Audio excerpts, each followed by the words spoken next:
오늘 말씀을 통해서 우리가 함께 주의 뜻대로라는 주제로 함께 은혜 나누기 원합니다. 여러분, 성도들에게 가장 중요한 것이 있다면 무엇일까요? 여러분은 신앙생활하며 가장 이렇게 초점을 두고 중요하게 여기는 게 어떤 것들일까요? 뭐 많은 부분들이 있겠지만 우리는 항상 고민하고 기도하는 바가 있죠. 뭡니까? 주님의 뜻이 무엇일까? 그죠? 내가 주님의 뜻을 알고 그 뜻대로 순종하며 살아가는 것, 이것이 사실 모든 성도들이 간절히 소망하는 바가 아닐까 생각이 됩니다. 저는 여러분 모두가 하나님의 뜻을 잘 분별하고 그리고 그 뜻에 맞춰 살아가기 위해서 최선을 다하고 있다고 정말로 믿습니다. 저는 그 사실은 괜히 하는 말이 아니라 정말로 우리 교회 성도들은 열심을 다하고 있음을 저는 믿습니다. 그리고 또한 그렇게 여러분 힘쓰고 있지요. 하나님의 뜻에 순종하고 참된 신앙과 그 속에서 믿음으로 소망 속에 살아가는 여러분의 삶, 저는 항상 기도할 때마다 응원하고 정말 안타깝고 또 간절한 마음으로 기도합니다. 여러분들 또한 그렇게 살아낼 수 있으리라고 확신을 합니다. 여러분 성도들이 하나님의 뜻을 찾고 그리고 깨달아 알아서 삶에서 실천하고 살아가는 것, 저는 이보다 복된 성도의 삶이 어디 있을까 하는 생각을 합니다. 그래서 조금씩 한 걸음씩 더 나아가고 주의 뜻을 찾아가고 묻고 그리고 실행해 나가고 하는 그 모습들을 보면 사실 목회자로서 얼마나 감사하고 기쁜지 알 수 없어요. 여러분 그러나 어떻습니까? 우리 하나님의 뜻을 우리가 항상 정말 100% 이게 하나님의 뜻이야 라고 나가지 못할 때 얼마나 많습니까? 명확하게 몰라서 범인할 때도 많지 않나요? 이런데 이게 도대체 어느 것일까? 이럴 때 있죠. 여러분 그럴 때면 어떻게 합니까? 그럴 때마다 성도들은 이제 말씀을 깊이 묵상하고 기도하면서 하나님의 명확한 뜻을 찾아 나가지요. 때로는 믿음의 동역자들 그리고 믿음의 성도들에게 나 이 문제가 있는데 내가 잘 모르겠어. 중보기도도 요청하고 그리고 이제 신앙 상담도 하고 하나님의 섭리를 우리가 얼마나 열심히 찾아 나가려고 노력을 합니까? 여러분 이때 하나님은 정말로 우리가 그렇게 찾을 때에 하나님은 놀라운 섭리와 은혜로 우리에게 깨닫게 하시는 것을 보게 됩니다. 은혜로 하나님의 음성을 듣기도 하고요. 때로는 말씀을 묵상할 때에 감동으로 이게 하나님의 뜻이다라는 사실을 더 깊이 깨닫게 될 때가 있죠. 때로는 이런 음성과 어떠한 그 감정적인 것이 아니라 삶의 변화로 그러한 하나님의 뜻을 깨달을 때 있지 않습니까? 정말로 있을 수 없는 일들, 기적적으로 아니면 놀랍게 상상하지도 못했던 일들이 이루어질 때가 얼마나 많습니까? 사실 저는 신앙생활하면서 저희 일생 지금까지 살아오면서 정말로 많은 이러한 체험을 했습니다. 제가 목사가 돼서 그냥 여러분에게 우리가 하나님을 이렇게 섬겨야 돼요, 이렇게 동행해야 돼요 이렇게 말하는 게 아니라 저는 솔직히 개인적으로 정말로 많은 하나님의 역사들을 체험하며 살아갑니다. 정말로 그러한 것을 확신하고 제가 알기에 담대하게 말할 수 있는 것이에요. 여러분 우리가 생각하고 계획하지 못했던 정말 신비로운 일들도 기적적인 일들도 하나님은 그 속에서 명확하게 하나님의 뜻을 말씀합니다. 그때 우리는 감사하게 되고 그죠? 그리고 열심으로 주의 뜻에 또 힘써서 순종하게 되죠. 하다가 또 못할 때도 많지요. 그렇지만 얼마나 간절한 마음으로 우리가 하나님의 뜻을 찾아 나아갑니까? 이처럼 하나님의 뜻을 찾아 나가는 인생들이 저는 너무 복되다 생각을 합니다. 그보다 아름다운 삶이 있을까? 이보다 귀한 인생이 있을까 하는 생각을 해요. 때로는 여러분 그 속에 고난이 있을지라도 어려움이 있을지라도 우리는 어떤가요? 그 속에서 무릎을 꿇습니다. 그 속에서 간구하고 하나님께 말씀에 순종하며 나아가지요. 이렇게 애쓰는 우리 생수의 성도들 더욱 주님께서 놀라운 은혜로 생명으로 또한 선한 열매로 여러분에게 함께 하실 줄 믿습니다. 그러한 복된 삶이 우리 생수의 성도들의 삶이 될 줄 축복합니다. 자, 오늘 본문에서 바울은 역시 그도 하나님의 뜻대로 살아가는 것을 보게 됩니다. 바울은 하나님의 뜻에 따라서 오늘 예루살렘으로 나아갑니다. 그죠? 3차 전도 여행을 열심히 하다가 이제 모든 걸 마무리하고 에베소 성도들 울고불고 가지 말아라 붙잡아도 안 돼, 가야 해 하면서 예루살렘으로 올라갑니다.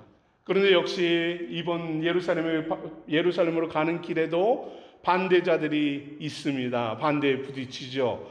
항상 새롭게 가는 곳곳마다 고난이 있고 반대가 있었으니 당연하겠지 생각할 수도 있지만, 그런데 안타깝게도 이번 반대는 전혀 다른 상황입니다. 우리는 성경을 통해서 그것을 이렇게 깊게 생각하지 못할 수 있는데, 여러분 한번 말씀에서 부족할지라도 개인적으로 깊게 한번 묵상해 보십시오. 나는 과연 이런 상황 속에서 정말로 하나님의 뜻을 향해 나아갈 수 있을까 한번 고민해 보십시오. 여러분, 바로 그러한 상황입니다. 바울은 성령의 감동으로 하나님의 뜻과 복음을 전하며 이제 예루살렘으로 올라갑니다. 그런데 그의 길을 가로막는 자들이 있었어요. 그의 발목을 잡는 사람들이 있었습니다. 그들이 누구냐면 바울과 함께 동역했던 사람들입니다. 성령의 감동으로 하나님의 뜻을 선포하고 그 뜻대로 살아가고 복음을 전하는 사람들이었어요. 여러분, 지금까지 바울은 유대인들, 이방인들, 불신자들, 핍박자들, 이런 사람들에 의해서 엄청나게 고난을 당하면서 하나님의 뜻을 이루어 갔습니다. 그런데 이번에는 바울을 반대하는 사람들이 그와 동역했던 사람들입니다. 그와 함께 지금까지 생명을 걸고 복음을 전했던 사람들이에요. 열정적으로 복음 사역을 감당했던 전도자들이, 주님의 제자들이, 그리고 교회 리더들이 바울에게 말합니다. 이건 하나님의 뜻이 아니야 라고 말을 하는 거예요. 예수 복음을 위해서 생명을 버렸던 이 전도자들이 성령의 감동을 받아서 하나님의 뜻은 이것이야 라는 것이에요. 여러분, 결박과 환난이 나를 기다린다 하면서 바울이 예루살렘으로 나아갑니다. 그리고 이것이 하나님의 뜻이다 라고 말하는, 그리고 그 사명을 감당하기 위해서 예루살렘으로 가는 그 길에 오늘 4절과 12절 반복해서 말하죠. 예루살렘에 들어가지 마라. 예루살렘으로 올라가지 마라. 성령의 뜻은, 성령의 감동, 하나님의 뜻은 한결같이 아니야. No 하는 것입니다. 바울은 이 소식을 들었을 때 얼마나 난감했을까요? 그렇지 않겠습니까? 당황했을 것 같습니다. 다른 사람들도 아니라 자기와 함께 복음을 위해서 살아갔던 이 사명자들이 완전히 자신과 다른 뜻을 가지고, 성령의 하나님의 말씀 뜻을 가지고 자기에게 권면을 합니다. 저는 여기서 한 가지 질문을 던지게 됩니다. 묵상을 하면서 도대체 하나님의 뜻과 섭리, 이것이 무엇일까? 그리고 이 섭리에 대한 성도의 자세, 반응, 태도는 도대체 어떻게 해야 하는 것인가? 동일한 사건이에요.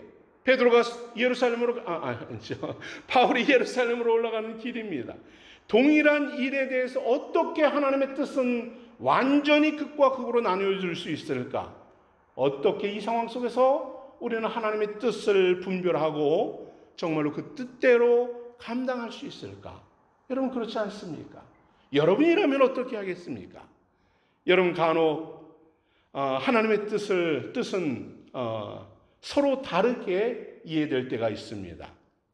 하나님의 뜻이 이것이다 라고 해도 그것을 우리가 한국말은 특히 더하죠. 아 다르고 어 다르다라는 말대로 이게 하나님의 뜻입니다 라고 하는데 이해하는 성도들은 이거 이렇게 받아들일 수 있어요. 그러다 보면 어떻던가요? 과정도 다르고 결과도 달라요. 왜 그럴까요? 말씀하시는 분은 한 분 성령 하나님이시지만 계시를 받는 사람들의 신앙관과 태도 그리고 반응에 따라서 그 하나님의 말씀이 다르게 읽혀지기 때문이에요. 똑같은 성경을 읽어도, 그죠? 그것이 내 눈에 트이는, 특별히 더 떼어지는 단어가 있고 감동이 되는 단어가 있죠.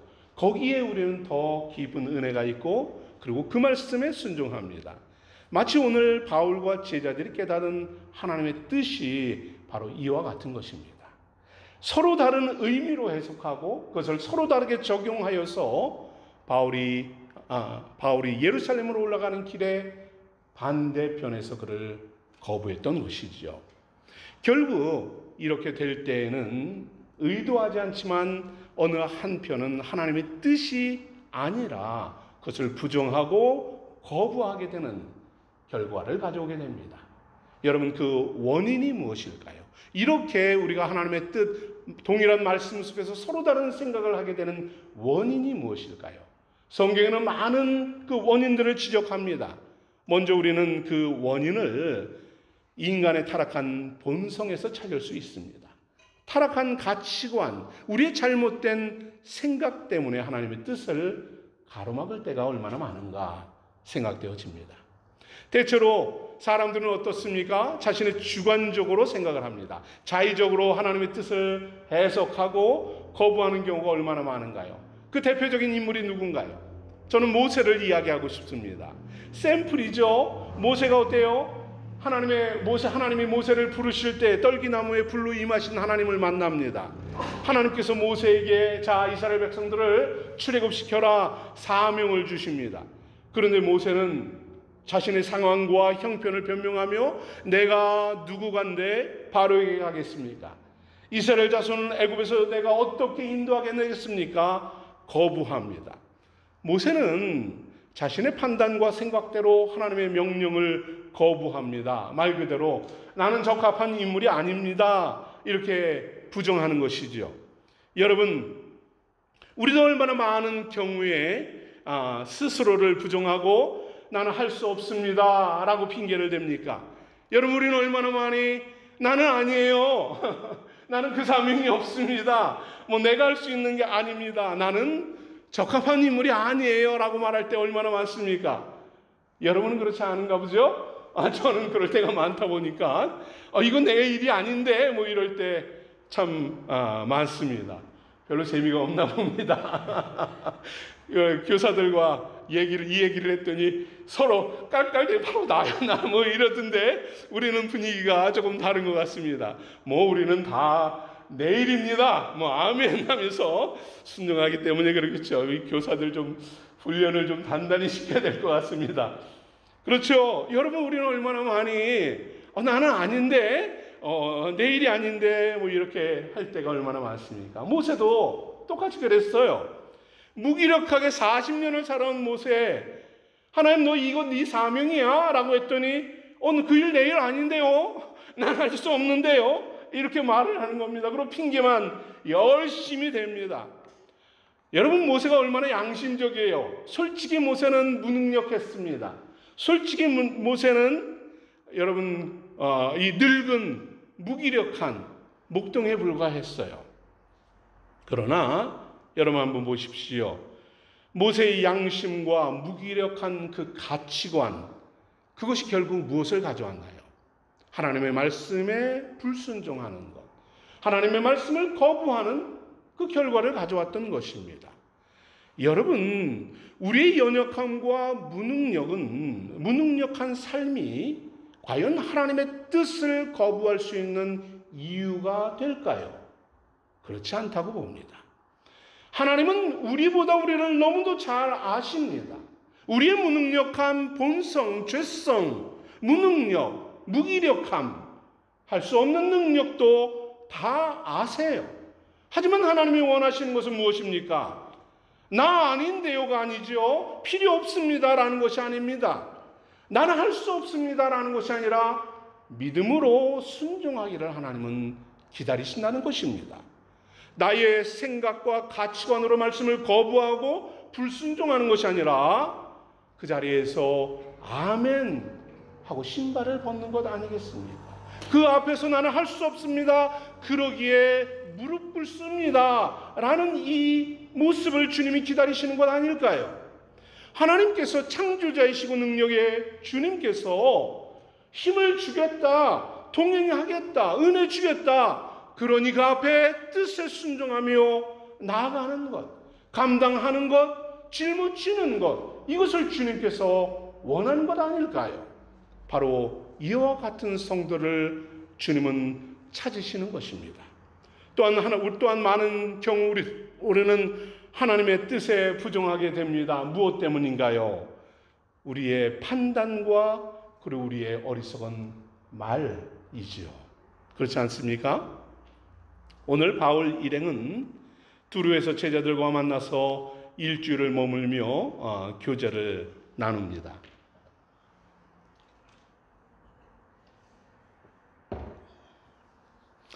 본래 두로와 시도는 어떤 곳인가? 바울이 도착한 두로와 시도는 어떤 곳인가요? 우상 숭배가 정말 최악 극성을 부리는 곳입니다. 이곳 출신이 누구냐면 아합왕의 아내 이세벨의 고향이 바로 이 두로와 시돈입니다. 그러니 이 유대인들에겐 그곳 대표적인 이방 땅 우상 숭배 지역, 이렇게 점 찍어 놓은 곳이 바로 그곳입니다. 그런데 이곳에 예수 그리스도의 복음을 전하여서 교회가 세워집니다. 그곳에서 교회를 세우고 사역을 감당하는 전도자들, 어떨 것 같습니까? 누구보다 열정적이죠. 누구보다 말씀을 잘 알고 하나님의 뜻을 알고 누구보다 뜨거운 사람들입니다. 얼마나 멋진 전도자들인가요? 여러분, 그런데 이러한 전도자들이 예루살렘으로 올라가려는 바울에게 성령의 감동으로 권면합니다. 4절에 뭐라고 말씀합니까? 그 제자들이 성령의 감동으로 바울더러 예루살렘에 들어가지 말라 하더라 라고 합니다. 그냥 가지 않는 게 좋겠어, 너 힘들어, 고생해, 잘못하면 위험해, 이렇게 그냥 표현하는 게 아니에요. 들어가지 말라라는 이 말은 원어적으로 적극적으로 반대하는 것입니다. 하나님이 금지한 일이야 라는 것이에요. 너 예루살렘에 가는 것 하나님 뜻이 아니야, 하나님 뜻에 순종해 라고 강하게 책망하며 명령하는 것이에요. 여러분, 바울의 입장에서 얼마나 난감했겠습니까? 자신의 사명이 부정당하고 있어요. 그동안 3차 전도여행을 하면서 나 예루살렘 갈 거야 끊임없이 외치고 헌금까지, 어마어마한 헌금까지 모아서 가지고 가고 있습니다. 그런데 너 아니야, 네가 가면 안 돼 라고 해버리는 겁니다. 그러니 바울이 그동안 3차 전도여행을 하면서 5년 넘도록 복음을 전하면서 이야기했던 말이 다 뭐가 됩니까? 거짓말이 되는 거예요. 그죠? 바울이 했던 그 모든 사역 거짓된 자가 되는 겁니다. 하나님의 엉뚱한 생각으로 일을 한 겁니다. 모든 사역이 부정당하는 것입니다. 바울이 얼마나 난감했을까 싶습니다. 제가 만약에 여러분 사역을 이렇게 하는데 누군가가 하나님의 뜻 하면서 저에게 이렇게 이야기한다면 저는 쇼크를 받았을 것 같아요. 바울도 충격을 받아서 며칠 더 머뭅니다. 그 자리에서 머물면서 심사숙고합니다. 정말 하나님 뜻 무엇입니까? 구했겠죠. 그러나 바울은 처음 계획대로 예루살렘으로 올라갑니다. 두로를 떠나서 이제 가이사랴에 도착했습니다. 거기에는 빌립 집사, 우리가 그 잘 아는 사마리아에 복음을 전했던 빌립 집사, 에디오피아의 네시에게 복음을 전해서 아프리카에 복음을 전한 빌립 집사입니다. 얼마나 능력의 사람입니까? 얼마나 위대하고 얼마나 믿음 좋은 사람입니까? 빌립 집사의 집에 방문합니다. 근데 유대에서, 예루살렘 땅에서 아가보라는 선지자가 내려와서 말씀을 성령의 감동으로 이야기합니다. 그는 더욱 실제적으로 확고하게 명확하게 예언을 합니다. 11절 말씀 우리 함께 읽어볼까요? 시작.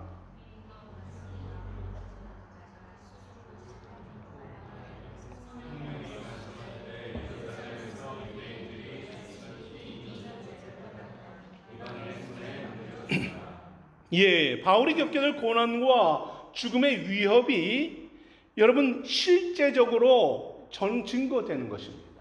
손을 메고 끌려가는 모습을 액션을 취하면서 자 이제 이 띠를 맨 자가 이렇게 이방인에게 넘겨질 거야. 이 말은 이방인들이 그를 죽일 거야 라는 말과 같은 말입니다. 이렇게 죽어질 거야, 고난당할 거야 이야기합니다. 그러니 빌립 집사와 그 가족들, 바울과 동행했던 제자들, 두 번째 하나님의 뜻이다라고 하면서 말합니다. 예루살렘에 올라가지 마라고 권면합니다. 이제는 한번 그렇게 해서 한번 그렇게 일주일 생각하고 올라왔는데 또 똑같은 예언이 두 번째 전해지니까 눈물을 흘리며 울고불고하며 바울을 붙잡는 겁니다. 절대 이건 하나님의 뜻이 아니야. 하나님의 뜻은 예루살렘에 올라가는 게 아니야 라고 그를 붙잡고 반대합니다. 거듭된 반대에도 바울은 그의 사명을 포기하지 않습니다. 결연히 예루살렘으로 올라가요. 여러분, 이것처럼 하나님의 뜻을 서로 다르게 이해하고 증거할 때에 여러분은 어떻게 반응하겠습니까? 여러분은 어떻게 그 속에서 하나님의 뜻을 이루어 가겠습니까? 저는 오늘 이러한 배경 속에서 우리가 지녀야 될 두 가지를 여러분에게 말씀드리려고 합니다. 먼저는 우리는 하나님의 뜻을 바르게 분별할 수 있는 영성을 가져야 한다라는 것입니다. 바울이 예루살렘에 올라가는 목적은 그게 두 가지죠. 하나는 구제연금을 한 헌금을 갖다 주는 것이고요. 두 번째는 유럽 선교를 다닐 때마다 성령께서 그에게 주셨던 사명을 감당하는 겁니다. 그 사명이 뭡니까? 바로 내 이름을 이방인과 임금들과 이스라엘 자손들에게 전하기 위한 나의 택한 그릇이다라는 것이죠. 바울은 예수 이름을 이방인, 임금, 이스라엘에게 전해야 하는 사명이 있습니다. 이를 위해서 지금까지는 이방인 선교를 열심히 했어요. 이제는 이스라엘에게, 이제는 왕들에게 전해야 합니다. 이를 위해서 예루살렘에 올라가야 되고 그리고 로마까지 나아가는 것이 하나님이 그에게 주신 사명이죠. 여러분, 그런데 바울의 사명과 사역에 대해서 성령께서 바울에게도 말씀하셨듯이 많은 제자들에게도 동일하게 말씀하셨습니다. 여기서 우리는 한 가지 분명히 알아야 하는 것이 있어요. 바울과 제자들이 서로 다른 행동을 했다고 해서 예언이 그럼 서로 달랐느냐? 아니라는 사실입니다. 동일한 예언이에요. 한 성령은 한 말씀만 하십니다. 동일한 말씀을 그들에게 하십니다. 예언은 일치한다는 것이에요. 누구는 예언받고 누구는 똑같은 사건에서 누구는 예언받고 누구는 예언받을 수가 없습니다. 만약 그렇다면 둘 중에 하나는 거짓인 거예요. 예언은 반드시 일치합니다. 여기서 성령이 주시는 이 동일한 예언 속에, 동일한 원칙, 예언 속에 그러면 왜 다르게 반응하느냐? 바로 말씀을 받는 사람들이 잘못 이해하기 때문입니다. 다른 말로 영적 분별이 없기 때문이라는 것이에요. 계시를 받는 사람들이 서로 다른 입장을 취하는 것은 바로 그들에게 그것을 깨닫는 영적 지혜가 없고 분별이 없고 영성이 없기 때문인 것입니다. 그래서 우리는 하나님의 말씀을 묵상하고 읽고 그리고 적용을 할 때 그냥 지식을 가지고 해서는 안 돼요. 내가 아는 대로 하는 게 아닙니다.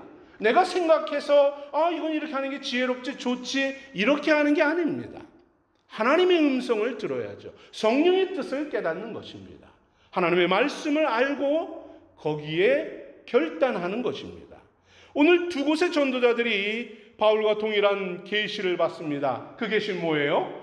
바울이 예루살렘에 가면 결박당하고 환난당하고 끌려가 다니다 죽을 거야. 이 얘기입니다.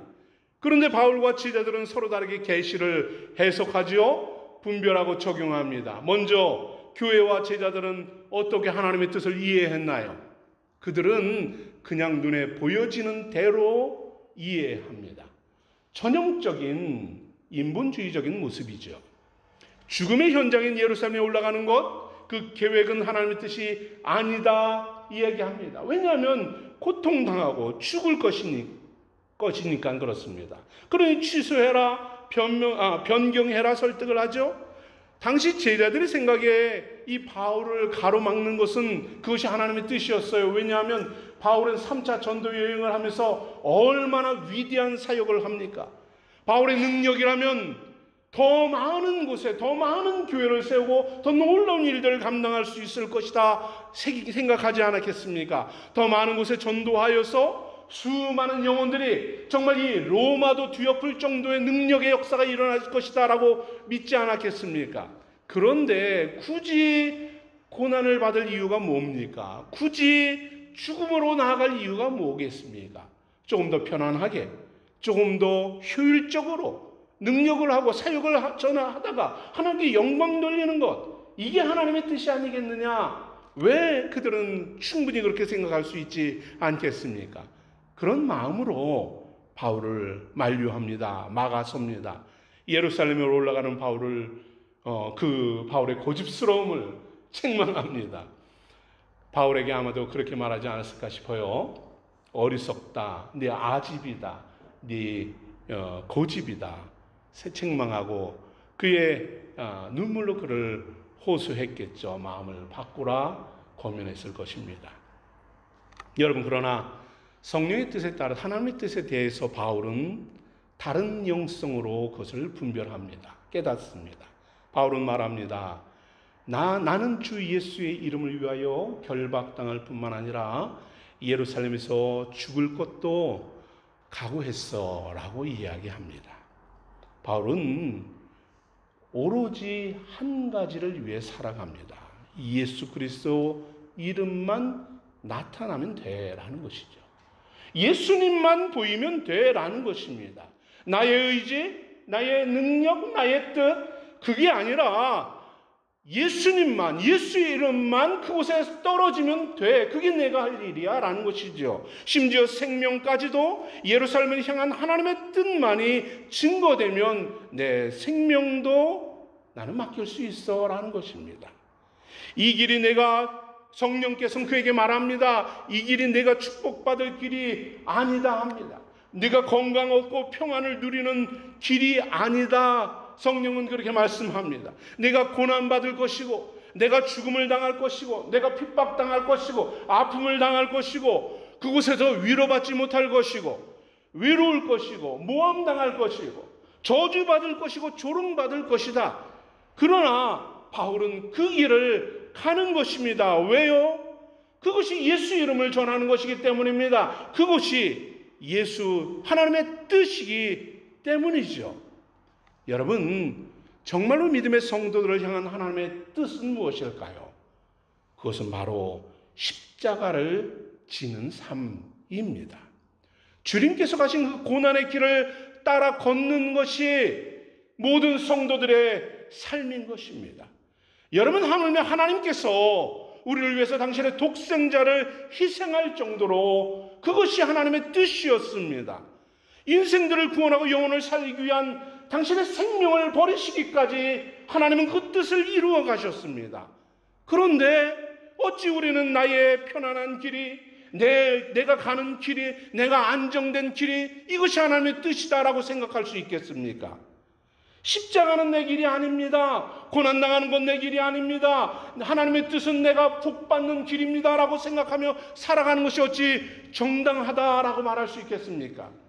주님은 고난당하시고 능욕당하시며 수치당하고 모욕당하며 가시면류관을 쓰시며 피 흘려 죽으셨습니다.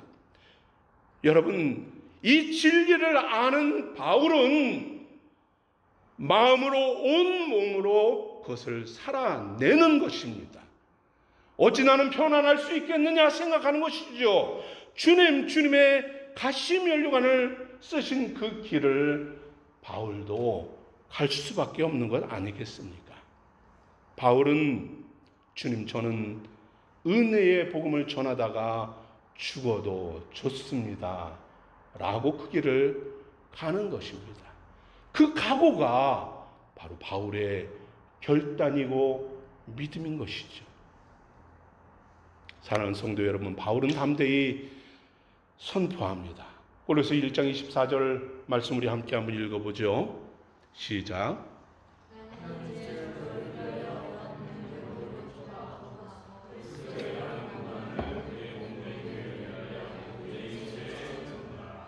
아멘. 주의 이름을 위해서, 복음을 위해서 나의 삶과 나의 육체를 가지고 주님과 같이 고난의 길을 가겠습니다 라는 것입니다. 그것이 하물며 죽음의 길이라 할지라도 나도 따라 걷겠습니다, 이 자원함이지요. 자신의 생명은 주님으로부터 받은 그 은혜와 사랑, 영원한 생명의 가치에 전혀 비할 바가 못됩니다 고백하며 나아가는 것이에요. 예수의 이름을 위해서 담대히 각오합니다.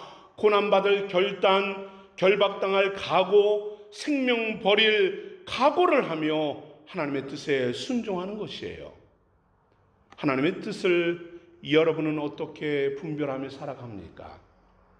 여러분 어렵지 않고 고생하지 않고 평안하고 이것이 하나님의 뜻이다라고 여깁니까? 물론 우리 평강의 하나님은 여러분에게 기쁨을 주시고요, 소망 주시고 여러분을 위로하시고 회복 주시는 분이에요. 축복하시는 분입니다. 형통케 하시는 분이에요. 여러분, 저는 이것에 대해서 한 점, 성도가 복받는 것, 이것이 한 점 잘못됐다 여기지 않습니다. 왜냐하면 제가 그런 복을 받았기 때문에 얼마나 감사한지 몰라요. 여러분도 그런 복을 받기 원합니다. 여러분, 언제 기회가 되면 여러분과 한번 이야기할 수 있으면 좋겠어요. 한 가지만 샘플로. 저는 여러분, 어렸을 때, 초등학교 전에 영양실조로 죽을 뻔한 사람입니다. 여러분, 제 나이 때 그런 확률이 많지 않았어요. 그러나 저희는 그렇게 어렵게 사는 사람이에요. 그런데 하나님께서 저희 가정을 얼마나 복되게 하셨는지 알 수 없습니다. 정말 놀랍게 축복하셨어요. 여러분, 그러나 이런 복 좋아요. 그러나 하나님의 뜻은 그 복에 그게 맥시멈이 아닙니다. 하나님은 거기서 상상할 수 없는 놀라운 은혜를 여러분에게 주시고자 하시는 분입니다. 무엇입니까? 한 영혼을 얻는 것입니다. 천하보다 귀한 한 영혼을 사랑하시고 그 영혼을 구원하시고 당신의 자녀 삼는 것, 이것이 하나님의 뜻이라는 사실이에요. 그렇기에 믿음의 성도들은 바울처럼 하나님의 기쁨과 뜻이라면 주님, 내가 고난 짊어질게요. 그 영혼을 위해서 기도할게요. 그 영혼을 위해서 사랑하겠습니다. 온 열정을 쏟으며 나아가는 것 아니겠습니까? 한 영혼을 구원하기 위한 주님의 열정을 사명으로 삼는 것입니다. 이것이 나의 비전이 되고 이것을 받아들여서 기쁨과 차원함으로 그 사명에 참여하는 것 아니겠습니까? 여러분, 하나님의 뜻이, 이런 하나님의 뜻이 우리 인생의 최우선이 되어야 합니다. 물론 하나님의 뜻과 말씀을 분별하는 것 여러분 어렵게 느껴질 수 있어요. 하지만 하나님의 뜻 분별하는 것, 제가 한 가지 방법을 알려드리겠습니다. 의외로 상당히 간단합니다. 단순해요. 뭐냐면 영성의 기본은, 하나님의 뜻을 분별하는 영성의 기본은 내 생각, 내 의지만 빼면 됩니다. 이게 하나님의 뜻인가 아닌가 분별할 때 거기에 내 의지, 여러분의 의지만 빼고 말씀을 비춰서 한번 생각해 보십시오. 그러면 명확히 하나님의 뜻을 깨닫게 됩니다. 간단하지요? 여러분, 하나님의 뜻은 인생들, 개인의 목적, 기대, 이것을 이루는 것이 아닙니다. 하나님의 뜻은 영혼을 살리는 것입니다. 하나님의 마음은 한 영혼에 향해 있습니다. 하나님의 영원하시는 열정은 그 영혼을 구원하는 것입니다. 하나님이 원하시는 방법은 그 영혼을 주의 교회로 주의 말씀 앞에 이끄는 것이에요. 이것이 하나님의 뜻 핵심입니다. 겸손히 자원하여 하나님의 성령의 감동을 주시고 말씀하여 주시고 그 일을 이루도록 여러분에게 비전을 주시고 능력도 하시고 복도 주시고 은혜도 베풀어 주시는 것입니다. 이러한 하나님의 뜻의 열매가 여러분의 삶 속에 가득 넘치기를 축복합니다. 아멘. 또한 두 번째로 하나님의 뜻을 이루는 것, 이것을 위해서 하나님은 우리에게 사명을 주십니다. 바울이 예루살렘에 올라가는 사건으로 인해서 이 교회들은 정말 대혼란에 빠졌어요. 주님은 교회의 권면을 듣지 않고 이방인과 앉는 사람들에게 이렇게 말씀했죠. 이방인과 뭐 세리처럼 여겨라라고 했어요. 그런데 이 바울이 교회의 말을 계속해서 듣지 않아요. 그러니 어쩌겠습니까? 이 이방인처럼 여길 수도 없고 매정하게 내쫓을 수도 없습니다. 결국 전도자들과 교회는 바울의 그러한 결단을 인정하고 주의 뜻대로 이루어지이다, 하나님의 뜻대로 되기 원합니다, 기도하고 권면하고 바울 할 수 없어 그냥 포기하자 고 내버립니다. 참 바울 고집스러운 사람이에요. 그렇지 않습니까? 웬만하면 동료들과 교회가 설득하면 뭐 좀 듣는 척이라도 할 텐데 좀 밀어볼게, 뭐 내년에 갈게, 뭐 이러기라도 하면 좋을 텐데 그냥 밀어붙입니다. 끝까지 고집을 피우죠. 저보다 고집이 좀 센 것 같아요. 그렇지 않습니까? 저는 그래도 조금 뭐 타협점을 찾으려고 애를 쓰는데 바울은 뭐 그냥 여지없어, 아니야 이렇게 해야 돼 하고 그냥 밀어붙입니다. 그런데 여러분, 바울의 마음도 얼마나 힘들었는지 오늘 고백하지 않습니까? 여러분, 어찌하여 울어서 내 마음을 이렇게 상하게 합니까? 내가 하나님의 뜻을 위해서 이렇게 하는데 왜 이렇게 내 마음을 아프게 합니까? 이렇게 안타까워합니다. 그런데 사실 굳이 왜 예루살렘일까? 다른 곳도 얼마든지 있는데, 그죠? 왜 고난과 죽음의 현장, 뭐 분명한 이 예언이 끊임없었는데 왜 그 예루살렘을 고집할까? 그 점이죠. 바울은 3차 전도 여행을 하면서 하나님의 뜻과 그 하나님의 마음을 계속해서 헤아려 왔습니다. 하나님의 마음, 이것이 예루살렘을 향해 있었기 때문입니다. 바울은 주님의 마음을 붙잡은 것뿐이에요. 그리고 자신의 그것을 내 사명입니다라고 순종한 것뿐입니다. 그들의 영육으로 굶주려 있음을 바울로 하여금 보게 하십니다. 그래서 멀리 유럽에서 선교하고 있던 바울이 갑자기 생뚱맞게 예루살렘 교회를 위해서 우리 구제하자, 헌금 모아라라고 이야기하고 있는 것입니다. 갑자기 예루살렘을 향한 열정을 주시어서 하루라도 빨리 예루살렘에 돌아가고자 하는 이 바울의 열정을 줍니다. 그런데 예루살렘을 생각하고 구제 헌금을 모으고 기도할 때마다 성령께서 가는 곳곳에서 바울에게 음성을 들려주십니다. 뭐라고 하시냐면 그것은 고난의 현장이야 라고 말씀합니다. 사도행전 20장 23절에서 말하죠. 오직 성령이 각 성에서 나한테 증언하기를 너는 그곳에 가면 결박당할 것이야, 환난이 너를 기다리고 있어 라고 말씀하는 겁니다. 주님은 예루살렘의 마음을 주시고 감동을 주셨는데 이해할 수 없는 말씀을 또 계속 하시는 겁니다. 그런데 그곳은 고난이고 결박당하고 죽음이 있는데 너 할 수 있겠어? 너 갈 수 있겠어? 어떤 일이 일어날지 알 수 없는데 너가 정말 갈 거야? 너 거기 가면 이제 끝인데 어떻게 할 거야? 이 마음을 주는 겁니다. 여러분 이럴 때 있지 않나요? 피하고 싶고 아니면 해야만 하고 피하고 싶고 하기 싫은데 아니면 고난이 있어서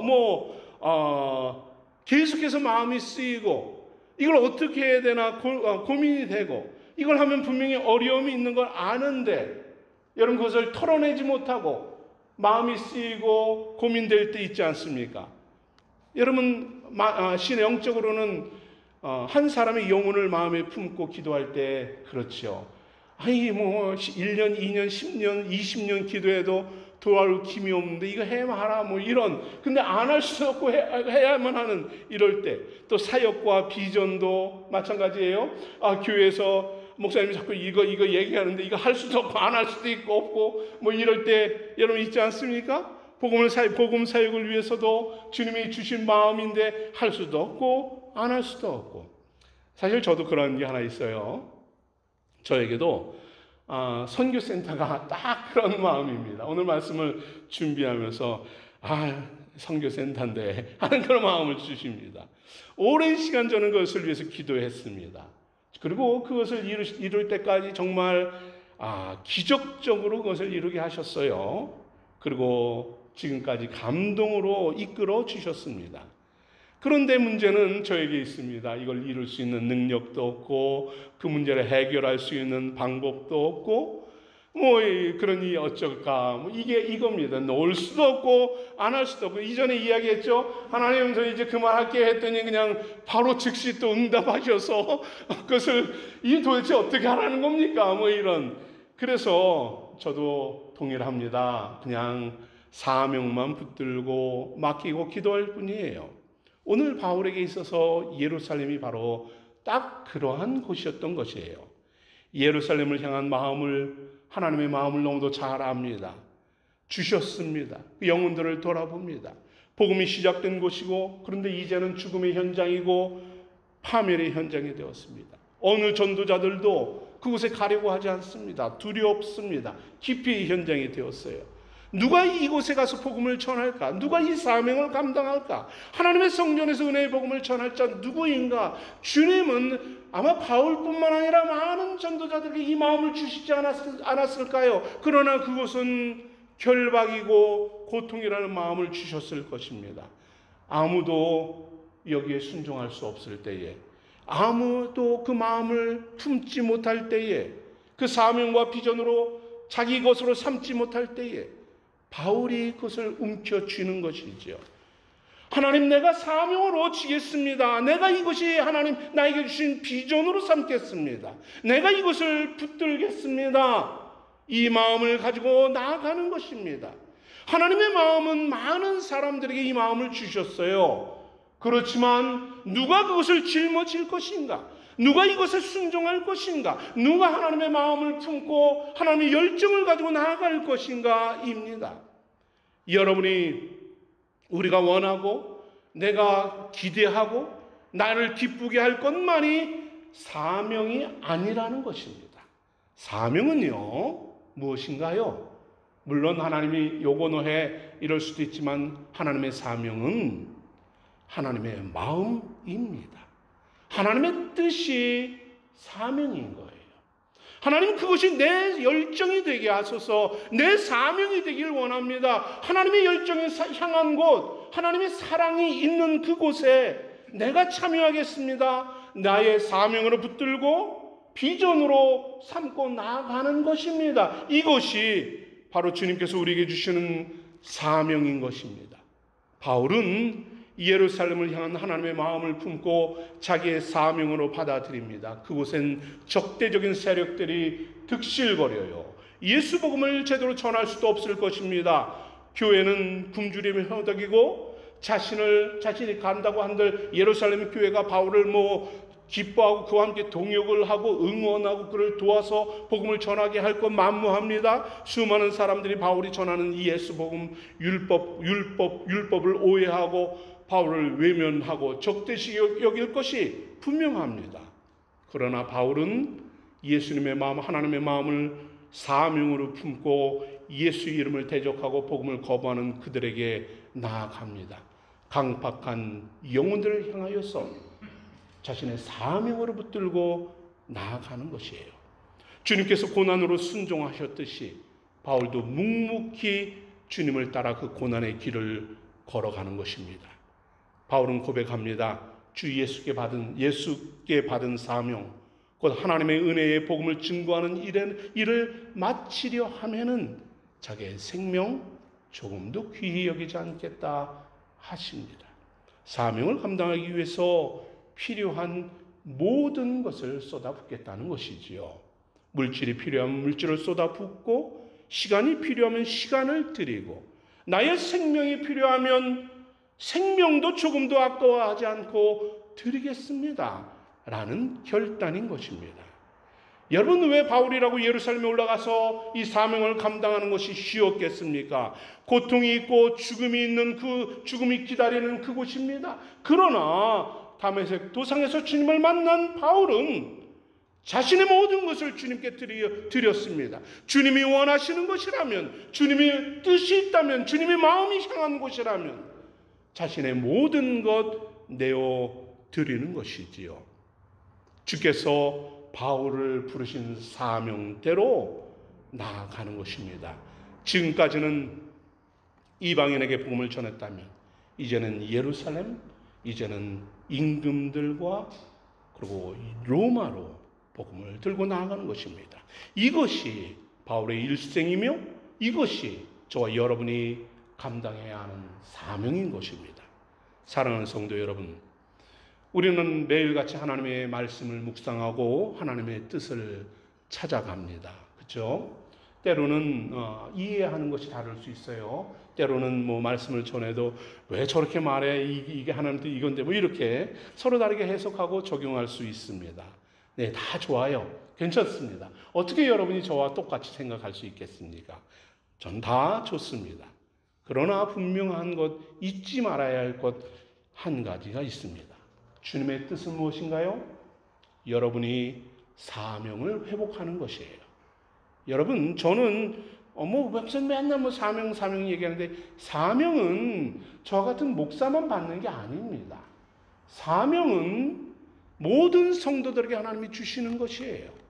그것이 은사로, 그것이 달란트로, 그것이 재능으로, 그것이 무엇으로 나타나든지 하나님은 여러분에게도 사명을 주시는 것이에요. 저는 신앙은 취미생활이 아니라고 말할 수 있습니다. 신앙은 단순한 교제가 아니에요. 신앙은 사명자의 삶인 것입니다. 주님과 영혼을 향한 하나님의 마음을 품고 그 사명을 회복해 나가는 것이에요. 모든 인생이 빠지기 쉬운 함정이 있지요. 편안한 길, 그리고 안정된 삶을 찾아가려고 하는 이 원초적인 마음입니다. 그러나 주님은 우리에게 한 영혼에 대한 사명을 주십니다. 그 영혼에 대한 열정을 주십니다. 그 마음을 품고 살다가 주님이 다시 만나자 하시는 것입니다. 하나님의 뜻과 마음 열정을 향한 그 영혼을 향해서 여러분의 사랑을 집중하십시오. 여러분의 기도를 집중하십시오. 그 영혼을 구원하기 위해서 사명을 굳게 붙잡으십시오. 주님의 몸된 교회, 그 일을 하기 위해서 우리가 존재하는 것이고 주의 은혜의 사명과 생명의 사명을 감당하는 우리 생수의 성교회가 되기를, 성도들 되기를 축복합니다. 아멘. 기도하겠습니다.